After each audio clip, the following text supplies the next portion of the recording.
नमस्ते, welcome to our YouTube channel V Saluja's mathematics channel. आज की ये वीडियो उन स्टूडेंट्स के लिए है जो मास्टर कैडर मैथमेटिक्स की प्रिपरेशन कर रहे हैं।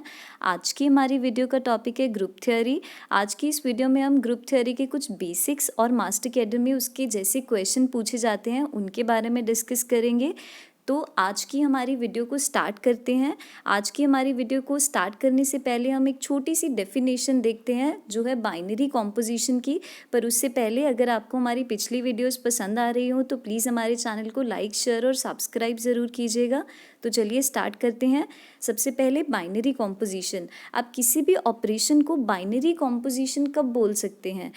मैंने स्टार एक ऑपरेशन डिफाइन किया है जो एक नॉन एम्प्टी सेट जी की कार्टेशियन प्रोडक्ट से लेकर नॉन एम्प्टी सेट जी तक जा रहा है। मतलब मैंने स्टार जी क्रॉस जी से लेकर जी तक एक ऑपरेशन डिफाइन किया है। मैं इस ऑपरेशन को बाइनरी कॉम्पोजिशन कब बोलूँगी? जब यानी मेरी डोमेन मेरे पास है जी क्रॉस जी। मैं उसमें से एलिमेंट उठाऊंगी। पहली जी में से एलिमेंट उठाया ए, दूसरी जी में से एलिमेंट उठाया बी। जब मैं कार्टेशियन प्रोडक्ट से कोई भी ordered pair type element a b उठाऊंगी और उस पर स्टार अप्लाई करूंगी तो मेरा आंसर जो आएगा, जो मेरी रेंज में जाना चाहिए, that is A star B. वो मेरी रेंज को बिलोंग करना चाहिए, मतलब मेरी को डोमेन को बिलोंग करना चाहिए। I mean to say that को डोमेन मेरे पास कौन सी है? जी। इसका मतलब ए स्टार बी मेरे पास जी में बिलोंग करना चाहिए। अगर आपको ये अच्छे से नहीं समझ आया हो तो आप नीचे से एक बार दोबारा डेफिनेशन को अच्छे से समझिए। स्टार, आप Cartesian product of G cross G से लेकर जी तक एक मैप डिफाइन कर रहे हैं। कार्टेशियन प्रोडक्ट में जो एलिमेंट होते हैं वो ऑर्डर्ड पेयर टाइप होंगे, इसलिए हमारी डोमेन के एलिमेंट्स हम ऑर्डर्ड पेयर टाइप के होंगे। ऑर्डर्ड पेयर में पहला एलिमेंट पहली जी से आएगा, दूसरा एलिमेंट दूसरे सेट जी से आएगा। तो जी क्रॉस जी के एलिमेंट्स हम किस टाइप के ले रहे हैं? ओपन ब्रेसेस ए कॉमा बी, जिसमें ए भी जी का पार्ट है और बी भी जी का पार्ट है। जब आप उसके ऊपर स्टार मतलब कोई बाइनरी कॉम्पोजिशन अप्लाई करेंगे तो को डोमेन में उसका आंसर आएगा सम ए स्टार बी टाइप का। अगर ये ए स्टार बी आपके पास जी में ही बिलोंग कर रहा है, मतलब आपकी को डोमेन जी को ही बिलोंग कर रहा है, तो आप इस ऑपरेशन को बाइनरी कॉम्पोजिशन बोलेंगे। जैसे अगर आपको ना समझ आए तो आप कोई भी ऑपरेशन ले लीजिए। मैंने डॉट मतलब मल्टीप्लिकेशन एक ऑपरेशन लिया। मैं बोल रही हूँ मुझे सेट ऑफ नेचुरल्स पर चेक करना है कि वो बाइनरी कॉम्पोजिशन बन रहा है या नहीं बन रहा। आप जहाँ भी जी है अपने दिमाग में जी की जगह सेट ऑफ नेचुरल्स को रख लीजिए और स्टार की जगह आप मल्टीप्लिकेशन का ऑपरेशन डॉट रख लीजिए। मतलब मैंने डॉट एक ऑपरेशन लिया नेचुरल्स क्रॉस नेचुरल से लेकर नेचुरल तक। अब मैं दो नेचुरल नंबर उठाती हूँ। मैंने नेचुरल नंबर उठाया 2, दूसरा नेचुरल नंबर उठाया मैंने 3, उसके ऊपर ऑपरेशन लगाया डॉट लगाने का मतलब 2 इंटू 3 मेरे पास कितना आया? 6 सेट ऑफ नेचुरल्स का ही पार्ट आ रहा है क्योंकि को डोमेन में भी सेट ऑफ नेचुरल्स ही है ना। अगर ये 6 सेट ऑफ नेचुरल्स का पार्ट बन रहा है तो ये ऑपरेशन एक बाइनरी कॉम्पोजिशन है। अगर नहीं बन रहा तो ये ऑपरेशन एक बाइनरी कॉम्पोजिशन नहीं होगा। तो बाइनरी कॉम्पोजिशन से अब हम ग्रुप की डेफिनेशन को अच्छे से देखते हैं। ग्रुप की डेफिनेशन हमारे पास क्या होती है? एक नॉन एम्प्टी सेट जी, आप कोई भी नॉन एम्प्टी सेट जी लीजिए together with the binary composition star G cross G से लेकर जो जी तक जाती है उसको आप नोटेट करते हैं जी कॉमा स्टार की ओपन ब्रेसेस से। इसको आप ग्रुप कब बोलेंगे? आप बोलते हैं पहली प्रॉपर्टी हमारे पास क्लोजर होनी चाहिए। हमें क्लोजर प्रॉपर्टी को मेंशन नहीं करना पड़ता क्योंकि बाइनरी कॉम्पोजिशन का मतलब ही इटसेल्फ क्लोजर प्रॉपर्टी होता है। बाइनरी कॉम्पोजिशन में भी तो हम यही करते हैं ना। आप ऊपर डेफिनेशन दोबारा ध्यान से देखिए। अगर आप ए और बी दो एलिमेंट्स सेट जी से ले रहे हैं, उनकी कॉम्पोजिशन ए स्टार बी भी जी का ही पार्ट होना चाहिए।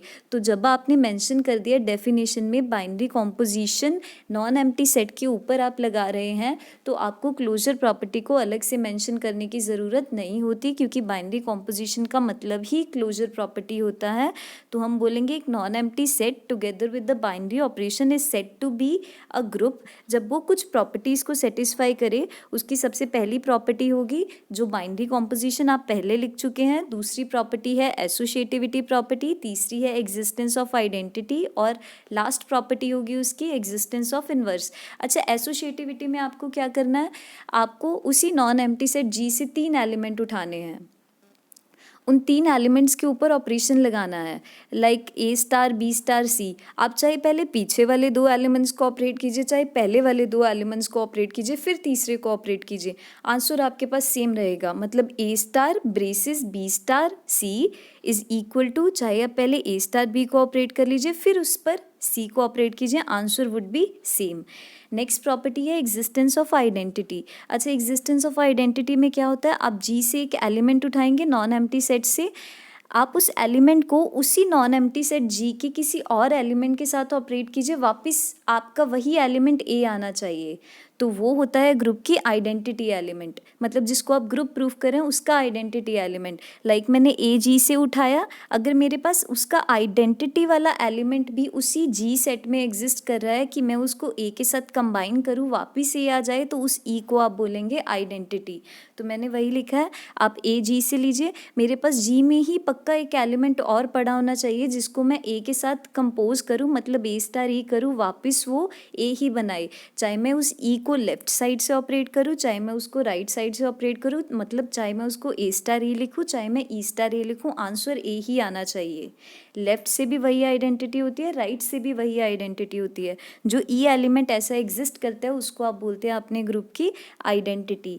सेम नेक्स्ट अगर आप चले एग्जिस्टेंस ऑफ इन्वर्स, इन्वर्स के लिए भी सेम चीज़ है। आप अपने नॉन एम्प्टी सेट में से कोई एलिमेंट लीजिए, लाइक मैंने ए एलिमेंट उठाया, अब मैं जी में एक और ऐसा एलिमेंट फाइंड करूँगी कि मैं उस ए के साथ उस एलिमेंट को कंपोज करूँ और आंसर मेरे पास ग्रुप का आइडेंटिटी एलिमेंट जो मैंने ई ऊपर लिखा था वो वापस आ जाए। ध्यान रखिएगा, जो आप इन्वर्स एलिमेंट लेंगे वो भी जी का ही पार्ट होना चाहिए, मतलब आपका बी भी जी का ही पार्ट होना चाहिए। अगर वो जी का पार्ट नहीं है, इसका मतलब एलिमेंट का इन्वर्स एग्जिस्ट नहीं करेगा, तो वो ग्रुप नहीं बनेगा। तो आप सबसे पहले क्या करेंगे, एक एलिमेंट लेंगे जो जी का पार्ट है, फिर आप बोलेंगे आपके पास कोई अनदर एलिमेंट बी भी ऐसा एग्जिस्ट कर रहा है। जब आप ए को बी के साथ कंपोज कराते हैं तो वापस आपके पास ग्रुप का आइडेंटिटी बनना चाहिए। अगर ऐसा एग्जिस्ट कर रहा है तो बी ए का इन्वर्स है। ध्यान रखिएगा, जो लेफ्ट साइड से इन्वर्स होता है वही राइट साइड से इन्वर्स होता है। चाहे आप ए स्टार बी कीजिए, चाहे आप बी स्टार ए कीजिए, आंसर आपके पास ग्रुप का आइडेंटिटी एलिमेंट ही बनेगा। मतलब जिसको आप नॉन एम्प्टी सेट जी को ले रहे हैं उसका ही एलिमेंट बनेगा। अगर कोई ग्रुप बाइनरी कॉम्पोजिशन एसोसिएटिविटी, मतलब सॉरी, अगर कोई भी non empty set binary composition, existence of identity, existence of inverse की कंडीशन और एसोसिएटिविटी की कंडीशन को सेटिस्फाई कर रहा है, तो आप क्लेम कर सकते हैं कि वो आपके पास एक ग्रुप होगा। अच्छा, ग्रुप को अगर समझना है तो आप प्लीज़ नोटबुक पर बिल्कुल मत कीजिए, आप उसको अपने दिमाग में सॉर्ट करने की कोशिश कीजिए। आप उसको एक एग्जाम्पल की तरह भी देख सकते हैं। सबसे पहले आप देखिए, इस Z under addition a group, आप सोचिए ये ग्रुप होगा या नहीं होगा, इसकी एग्जाम्पल है। सबसे पहले देखिए, आप सेट ऑफ इंटीजर्स, इसके लिए आप बिल्कुल भी पेन यूज़ मत कीजिएगा, अपने दिमाग में कीजिएगा। आप सबसे पहले अपने ऑपरेशन पर ध्यान दीजिए और नॉन एम्प्टी सेट पर ध्यान दीजिए। नॉन एम्प्टी सेट है आपके पास सेट ऑफ इंटीजर्स, ऑपरेशन है बाइनरी कॉम्पोजिशन आपको दी है एडिशन। आप क्या करेंगे, सबसे पहले आप कोई भी 2 इंटीजर्स उठाइए, लाइक मैंने इंटीजर उठाया -1 और दूसरा इंटीजर उठाया 6। अब एडिशन का ऑपरेशन है, बाइनरी कॉम्पोजिशन क्या कहता है, अब जो भी 2 जेड के एलिमेंट उठाएंगे उन पर बाइनरी कॉम्पोजिशन, यहाँ बाइनरी कॉम्पोजिशन क्या है, एडिशन। एडिशन लगाएंगे तो आंसर जेड का ही पार्ट बनना चाहिए। लाइक मैंने -1 + 6 किया तो ये कितना आया, 5 सेट ऑफ इंटीजर्स का पार्ट है। इसका मतलब अब रैंडम जेड के किसी भी एलिमेंट पर ये प्रॉपर्टी लगाकर देखिए, सारे एलिमेंट्स पर होल्ड करती है। इसका मतलब Z under addition binary composition या फिर क्लोजर की प्रॉपर्टी को सेटिस्फाई करता है। सेम ऐसे ही एसोसिएटिविटी, लाइक मैंने 3 एलिमेंट उठाए 2, 3 एंड 4, चाहे मैं पहले 3 + 4 ऐड करूँ फिर उसमें 2 ऐड करूँ, चाहे मैं पहले 2 + 3 ऐड करूँ फिर उसमें 4 ऐड करूँ, आंसर सेम ही रहेगा।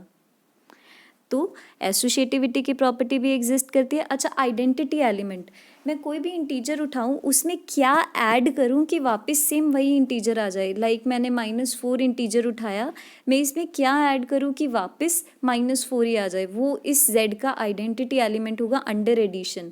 तो अंडर एडिशन में 0 एलिमेंट उठाऊं क्योंकि मैं -4 में 0 ऐड करूंगी तभी -4 वापस आएगा। इसका मतलब -4 प्लस 0 माइनस 4 ही होता है, इसका मतलब इसका आइडेंटिटी एलिमेंट क्या बनेगा 0। सेम ऐसे ही अगर आपने किसी एलिमेंट का इन्वर्स फाइंड करना है, लाइक मैंने 4 एलिमेंट उठाया, उसका इन्वर्स अंडर एडिशन क्या होना चाहिए, 4 में मैं क्या ऐड करूँ कि आंसर ग्रुप का आइडेंटिटी बने। ग्रुप का आइडेंटिटी आपके पास क्या है 0, 4 में आप क्या ऐड करेंगे कि आंसर 0 आए, -4। अब चेक कीजिए जो आपने -4 लिया है वो सेट ऑफ इंटीजर्स का पार्ट है। अगर वो सेट ऑफ इंटीजर्स का पार्ट है तो इन्वर्स की भी प्रॉपर्टी होल्ड करती है, और हैंस सारी प्रॉपर्टीज अगर set of integers under addition satisfy कर रहा है तो ये एक ग्रुप होगा। आपको 2 और एग्जांपल्स दी हुई हैं, set of rationals under addition, set of integers under multiplication, group होगा या नहीं होगा वो आप चेक कीजिएगा। इंटीजर्स अंडर मल्टीप्लिकेशन में एक चीज़ का ध्यान रखिएगा, आप अपने दिमाग से ही सोच सकते हैं कि इसमें कौन सी प्रॉपर्टी फेल होगी। लाइक आप देखिए इन्वर्स में लाइक मैंने 2 एलिमेंट उठाया, ऑपरेशन मुझे दिया हुआ है अंडर मल्टीप्लिकेशन, मैं 2 में ऐसा क्या मल्टीप्लाई करूँ कि आंसर ग्रुप का आइडेंटिटी आए। इस ग्रुप का आइडेंटिटी एलिमेंट क्या होगा 1, क्योंकि अंडर मल्टीप्लिकेशन आइडेंटिटी हमेशा 1 होता है। तो 2 में आप ऐसा क्या मल्टीप्लाई करेंगे कि आंसर 1 आएगा, 1/2, तभी तो आंसर 1 आएगा। बट 1/2 तो सेट ऑफ इंटीजर्स का पार्ट ही नहीं है। हमने बोला था ना इन्वर्स एलिमेंट जिसको आप बना रहे हो वो भी सेट का ही पार्ट होना चाहिए, 1/2 सेट का पार्ट नहीं है, इसलिए हम बोल सकते हैं कि set of integers under multiplication group form नहीं कर रहा। आप इसको अपने ब्रेन में प्रैक्टिस कीजिए, जैसे जैसे आप प्रैक्टिस करते रहेंगे आपसे ब्रेन में ही सॉल्व होने लगेगा और पेपर में आपका टाइम वेस्ट नहीं होगा। Move on to the next definitions, groupoid, semi group and monoid. इन सभी डेफिनेशंस में एक चीज़ हमेशा कॉमन होती है, सेट हमेशा नॉन एम्प्टी होता है और वो बाइनरी कॉम्पोजिशन को सेटिस्फाई करता है, मतलब क्लोजर प्रॉपर्टी को सेटिस्फाई करता ही करता है। तो आप किसी भी नॉन एम्प्टी सेट जी जो कि बाइनरी कॉम्पोजिशन की प्रॉपर्टी को सेटिस्फाई करता है उसको आप बोलेंगे ग्रुपॉइड, मतलब a non empty set G together with the binary composition is called groupoid. वैसे ही सेमी ग्रुप आपके पास क्या होगा, एक नॉन एम्प्टी सेट जी जो बाइनरी कॉम्पोजिशन की प्रॉपर्टी को सेटिस्फाई कर रहा है उसको आप सेमी ग्रुप कब बोलेंगे, जब वो एसोसिएटिविटी की प्रॉपर्टी को भी सेटिस्फाई करे। सेम ऐसे ही एक non empty set G together with the binary composition उसको आप मोनोइड कब बोलेंगे, जब वो एसोसिएटिविटी के साथ साथ एग्जिस्टेंस ऑफ आइडेंटिटी की प्रॉपर्टी को भी सेटिस्फाई करे। तो ग्रुपॉइड क्या होगा, नॉन एम्प्टी सेट जी के साथ जो बाइनरी कॉम्पोजिशन मतलब क्लोजर की प्रॉपर्टी को सेटिस्फाई कर रहा है। सेमी ग्रुप कौन सा होगा, जो नॉन एम्प्टी सेट जी तो हो उसके साथ बाइनरी कॉम्पोजिशन और एसोसिएटिविटी की प्रॉपर्टी को सेटिस्फाई करे। और मोनोइड क्या होगा, जो नॉन एम्प्टी सेट जी के साथ बाइनरी कॉम्पोजिशन, एसोसिएटिविटी और आइडेंटिटी की प्रॉपर्टी को सेटिस्फाई करे। तो ये हुई डेफिनेशंस ग्रुपॉइड, सेमी ग्रुप और मोनोइड की। अब नेक्स्ट डेफिनेशन पर चलते हैं, अबेलियन ग्रुप। इसको हम कॉम्यूटेटिव ग्रुप भी बोलते हैं। किसी भी नॉन एम्प्टी सेट जी को together with the binary operation is called an abelian group. अगर आप ध्यान देंगे अबेलियन में एक छोटा सा वर्ड दिया हुआ उसके साथ ग्रुप, ग्रुप कहने का मतलब है ये ग्रुप की सभी प्रॉपर्टीज़ को सेटिस्फाई करता है। उसके बाद आप इसको अबेलियन कब बोलेंगे, जब वो बाइनरी कॉम्पोजिशन के अंडर हम इस सेट में से 2 एलिमेंट लें, चाहे हम पहले ए को बी से ऑपरेट करें चाहे बी को ए से ऑपरेट करें, आंसर वुड बी सेम। अगर कोई भी ग्रुप इस प्रॉपर्टी को सेटिस्फाई करता है तो हम उस ग्रुप को बोलेंगे अबेलियन ग्रुप या फिर कॉम्यूटेटिव ग्रुप। एक ऐसा ग्रुप जो अबेलियन की प्रॉपर्टी को सेटिस्फाई नहीं करता उसको बोला जाता है नॉन अबेलियन ग्रुप। जैसे क्वाड्रेनियन 8 का ग्रुप होता है वो एक नॉन अबेलियन ग्रुप होता है, क्योंकि उसमें अगर आप आई को जे के साथ ऑपरेट करते हैं तो आंसर के आता है, बट वैसे ही जैसे आप जे को आई के साथ ऑपरेट करते हैं तो आंसर होता है नेगेटिव के, मतलब आंसर सेम नहीं आ रहा। तो क्वाड्रेनियन 8 हमेशा हमारे पास होता है non abelian group. Set of integers under addition हमेशा हमारे पास होता है अबेलियन ग्रुप। इसको मैंने अबेलियन कैसे बोला, ऑपरेशन दिया है एडिशन का, अगर मैं 1 को 2 में ऐड करूँगी तभी भी आंसर 3 आएगा, चाहे मैं 2 को 1 में ऐड करूँ तभी भी 3 आएगा। तो ये अबेलियन की प्रॉपर्टी को सेटिस्फाई करता है। अब नेक्स्ट रिमार्क्स पर चलते हैं। अगर जी अंडर स्टार आपके पास एक ग्रुप दिया हुआ है तो हमेशा ध्यान रखिएगा ग्रुप में आइडेंटिटी एलिमेंट हमेशा यूनिक होता है, मतलब first identity element of G is unique. Second, every element a belongs to G has a unique inverse, मतलब ग्रुप में जो भी एलिमेंट एग्जिस्ट कर रहा है हर एक एलिमेंट का आइडेंटिटी भी यूनिक होता है, हर एक एलिमेंट का इन्वर्स भी यूनिक ही होता है। मतलब एक एलिमेंट का एक से ज़्यादा ना तो आइडेंटिटी एग्जिस्ट करता है, ना ही एक से ज़्यादा इन्वर्स एग्जिस्ट करता है। नेक्स्ट प्रॉपर्टी है for every a belongs to G as double inverse is equal to a. वो ये कहना चाहते हैं आप ग्रुप का कोई भी एलिमेंट लो, उसका 2 बार इन्वर्स करोगे वापस वही एलिमेंट आएगा। नेक्स्ट प्रॉपर्टी है आप 2 एलिमेंट्स ग्रुप के उठाओ, कोई भी 2 एलिमेंट, फॉर एवरी बोला आप कोई भी 2 एलिमेंट जी के उठा सकते हो। अगर आप ए बी इन्वर्स करते हो तो आप उसको लिख सकते हो B inverse into A inverse. Next हमारे पास आते हैं कैंसिलेशन लॉज। कैंसिलेशन लॉज में क्या होता है, आपको ग्रुप दिया होता है। कैंसिलेशन लॉज में आप ग्रुप के कोई भी 3 एलिमेंट उठा लो, लाइक मैंने ए बी सी 3 जी के एलिमेंट उठाए। अगर मैं a b is equal to a c लिखती हूँ तो लेफ्ट कैंसिलेशन से मैं लेफ्ट वाले एलिमेंट्स को कैंसिल करके इसको बी इक्वल टू सी लिख सकती हूँ। सेम ऐसे ही अगर मैं राइट कैंसिलेशन कर रही हूँ तो मेरे पास सिचुएशन होनी चाहिए some b a is equal to c a, तो राइट कैंसिलेशन से मैं इसको बोल सकती हूँ b is equal to c. Cancellation laws भी ग्रुप थ्योरी में बहुत इंपॉर्टेंट रोल प्ले करते हैं। जैसे कोई भी फाइनाइट सेमी ग्रुप जिसके पास दोनों कैंसिलेशन लॉज होल्ड करें, आप उसको ग्रुप क्लेम कर सकते हो। जैसे 2/2 ऑर्डर का आप ग्रुप लेते हो 1 और -1 अंडर एडिशन, इसमें लेफ्ट कैंसिलेशन लॉ भी होल्ड करता है, राइट कैंसिलेशन लॉ भी होल्ड करता है। ये ग्रुप फाइनाइट भी है, ये ग्रुप सेमी ग्रुप भी है, इसका मतलब डेफिनेटली ये ग्रुप ज़रूर होगा। Next question master cadre mathematics 2017 से लिया गया है। ये क्वेश्चन है in a group G under multiplication if a belongs to G is such that a square is equal to identity where e is the identity of G, then 4 options आपको दी हुई हैं।